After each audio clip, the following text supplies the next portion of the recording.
কাফনের কাপড় পরে আজকে তারা বিক্ষোভ করছে বেশ কিছুক্ষণ ধরে। তারা শিক্ষার্থীরা কিন্তু গেল কয়েকদিন থেকেই বগুড়ার যে এই ক্যাম্পাস, পলিটেকনিক ক্যাম্পাস, এইখানে তারা বিক্ষোভ করেছে। গতকালকে তারা তাদের ক্যাম্পাসে অনির্দিষ্টকালের জন্য তালা ঝুলিয়ে দিয়েছে। এর আগে বগুড়া শহরের বনানীতে ঢাকা রংপুর মহাসড়কে তারা কিন্তু বিক্ষোভ করেছে। তাদের যেটি দাবি যে ক্রাফট ইনস্ট্রাক্টরদের যারা রয়েছে তাদের যে জুনিয়র ইনস্ট্রাক্টর পদে যে পদোন্নতি দেওয়া হয়েছে সেই রায় প্রত্যাহার করতে হবে। একই সাথে ক্রাফট ইনস্ট্রাক্টরদের যে নিয়োগ বিধি রয়েছে তা দ্রুত সংশোধন করার জন্য কিন্তু তারা দাবি জানিয়েছে। এছাড়াও মোট 6 দফা দাবিতে তারা কিন্তু তাদের আন্দোলন চালিয়ে যাচ্ছে। সারা দেশেই কিন্তু তারা আন্দোলন চালাচ্ছে। আমরা একটু সরাসরি কথা বলবো এখানে আন্দোলনরত শিক্ষার্থীদের সাথে। আপনারা কাফনের কাপড় পরেছেন, কি দাবি জানাচ্ছেন আজকে?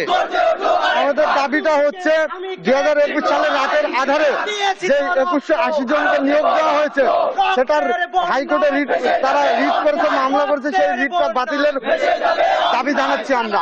আর আমাদের দাবি যদি না মানা হয় আমরা রাজপথ ছাড়বো না এবং আমরা জীবন দেওয়ার জন্য প্রস্তুত। সেই জন্য আমরা কাফনের কাপড় পরে একদম প্রস্তুত হয়ে মাঠে নেমেছি।